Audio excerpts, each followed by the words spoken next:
Hoje eu estou aqui para mostrar para vocês uma evolução, como que foi a evolução tecnológica dentro da medicina nuclear, né? E a gente vai conseguir explicar tudo isso dentro de um aparelho só, que é esse aparelho que a gente tem de SPECT-CT. No começo da medicina nuclear, as gama-câmaras, elas eram feitas só de uma cabeça. Então eu tinha uma cabeça que passava pelo paciente, adquiria a imagem e depois a gente colocava ela embaixo e o paciente passava e a gente adquiria uma imagem plana, como se fosse um raio-x.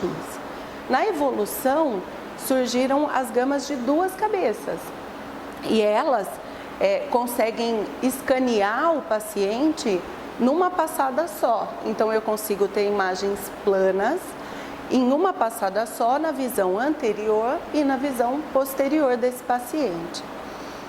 Com a evolução, essas cabeças elas começaram a girar em volta do paciente.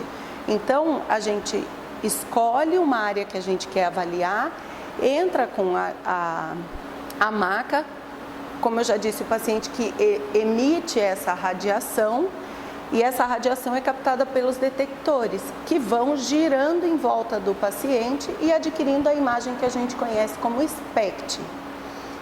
O aparelho que a gente tem aqui no IDS, ele é um aparelho que ele tem junto com essa gama-câmara um tomógrafo. Esse tomógrafo, ele faz as imagens de tomografia computadorizada que todo mundo já conhece.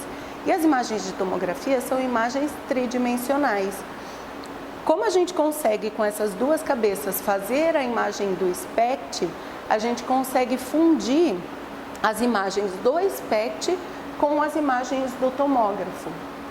A gente pode até pensar se, eu não consigo numa gama-câmara girar e fazer uma imagem de SPECT, pegar uma tomografia de outro aparelho e fundir as duas imagens. Realmente a gente consegue fazer isso, mas não com tanta precisão. Dependendo do exame que a gente for fazer, por exemplo, num paciente com câncer de tireoide, por exemplo, o linfonodo fica muito próximo da tireoide. Então, às vezes, em um probleminha que você tem de fusão dessas imagens, você deixa de falar que o paciente tem um linfonodo acometido, o que faz com que mude totalmente o tratamento dele.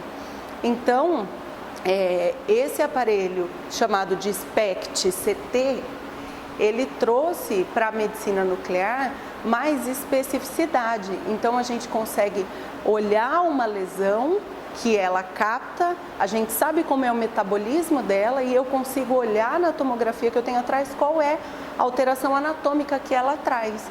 E isso faz com que a gente consiga ser muito mais incisivo e muito mais decisivo nos nossos diagnósticos. Então, essa é a evolução tecnológica da medicina nuclear convencional que a gente conhece até hoje.